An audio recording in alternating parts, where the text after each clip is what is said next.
साथियों नमस्कार। मैं आज का मुद्दा देश के प्रधानमंत्री सहित तमाम राजनीतिक पार्टियों के राष्ट्रीय अध्यक्षों के समक्ष रखना चाहता हूं। मैं कहना चाहता हूं उनसे कि देश में 135 करोड़ की आबादी में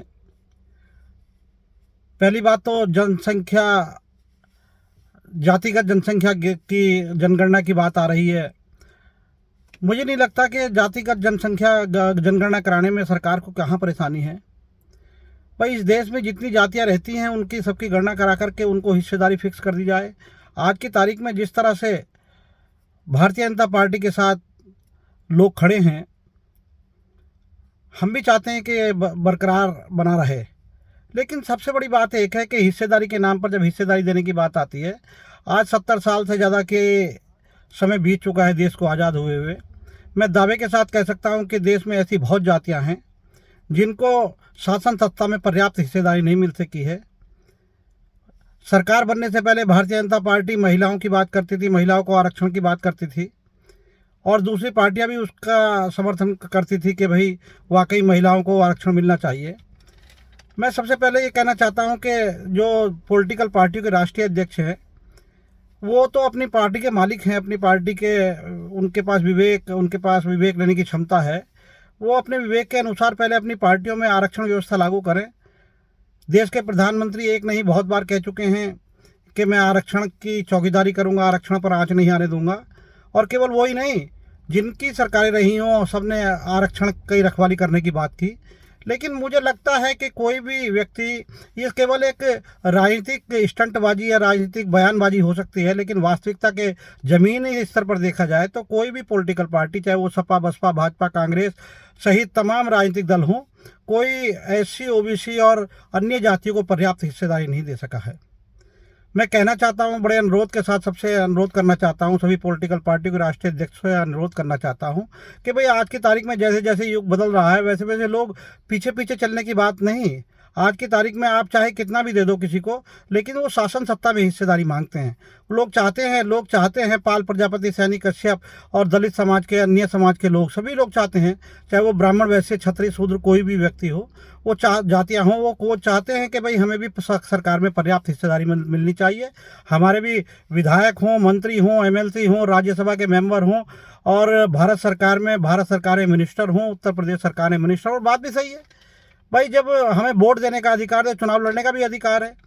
और भारतीय जनता पार्टी से ऐसी ऐसी जातियाँ भी चुनाव लड़ करके विधायक बन जाते हैं जिनकी बहुत कम संख्या है ना। और इतनी जातियां हैं, 54% ओबीसी की बात कही गई है। मैं तो मानता हूं कि आदरणीय देश के प्रधानमंत्री आदरणीय मोदी जी को, कि उनको जातिगत जनगणना करा लेनी चाहिए, और करा करके जिसकी जितनी हिस्सेदारी है, तो उनका बड़ा दिल है। भारतीय जनता पार्टी के लोगों का बड़ा दिल है। माना कि कांग्रेस पहले नहीं दे पाई, अरे भाई कांग्रेस अगर देती तो फिर आपको लाने की आवश्यकता ही नहीं थी भारतीय जनता पार्टी को। भारतीय जनता पार्टी को जो लाया गया था वो इनके उत्पीड़न से तंग आकर के इनको पर्याप्त हिस्सेदारी नहीं दे पा रही थी, इस चक्कर में आप लोगों को लाया गया था। और आप लोग भी एक बार, पता नहीं, आप अपने स्तर से तो कुछ करते होंगे, मैं मानता हूँ इस बात को, क्योंकि आपका दिल बहुत बड़ा है, आप देश को बराबर समझने का काम करते होंगे।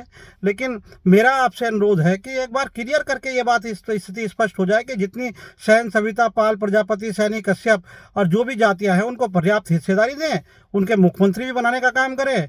और अभी से घोषणा कर दें कि भाई अगर मान लिया 2024 में हमें हमारी वापसी की, और लेकिन घोषणा नहीं, वायदा कर दें, पक्का वायदा कर दें कि भाई जब हमारी 2024 में सरकार वापसी की बात होगी तो हम उत्तर प्रदेश सहित अन्य राज्यों में जो भी हिस्सेदारी में बैठेगा, अगर इनके 2 मुख्यमंत्री बैठते हैं, ओबीसी वर्ग के, एससी वर्ग का 1 बैठता है तो 1 बनाने का काम करेंगे, ओबीसी वर्ग के 2 बनाने का काम करेंगे, और जिसका जितना बनता हो उतना बनाने का काम करेंगे, उतने उसके एमएलए बनाने का काम करेंगे।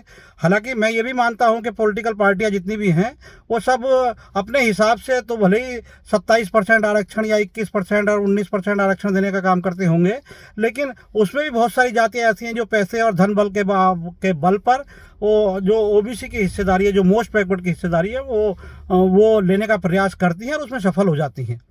मैं देखता हूं कई जिले सामाजिक न्याय समिति की रिपोर्ट की बात आई थी, भारतीय जनता पार्टी के लोगों ने ही, उत्तर प्रदेश के मुख्यमंत्री रहे राजनाथ सिंह जी ने भी सामाजिक न्याय समिति की रिपोर्ट लागू करने की घोषणा की थी। लेकिन मैं समझता हूं आज 9 साल भारत सरकार को और उत्तर प्रदेश सरकार को भी 6 साल बीत चुके हैं, लेकिन आज तक सामाजिक न्याय समिति की रिपोर्ट लागू नहीं हो चुकी है।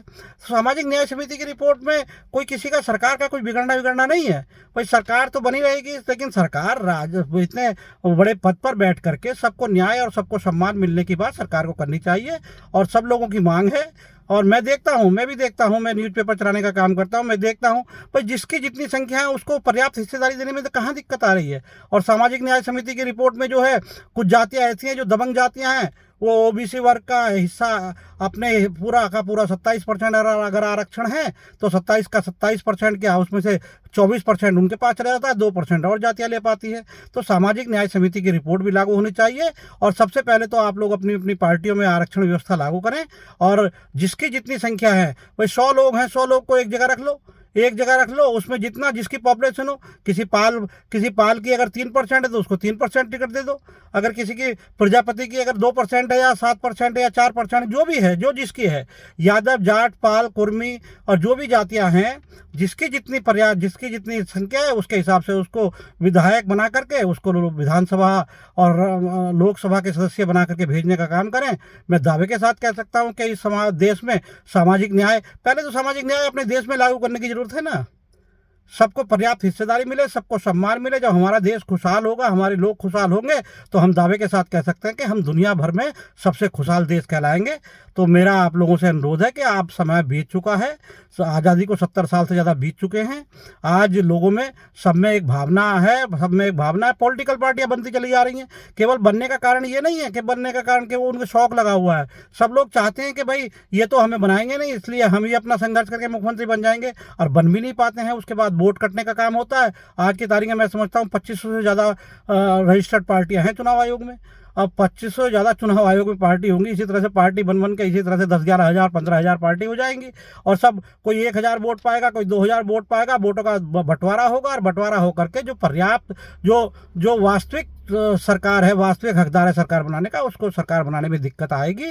तो मेरा आप लोगों से सभी आज की तारीख में तो वर्तमान में मेरा सवाल केवल भारत सरकार से और उत्तर प्रदेश सरकार से, और जो सरकारें अपने अपने राज्यों में, चाहे कांग्रेस की सरकार चल रही हो, चाहे तृणमूल की कांग्रेस सरकार चल रही हो, वो अपने अपने राज्यों में और भारत सरकार देश भर में इस तरह की व्यवस्था लागू करे, ताकि कोई समाज, कोई जाति अपनी पर्याप्त हिस्सेदारी से वंचित न रह सके।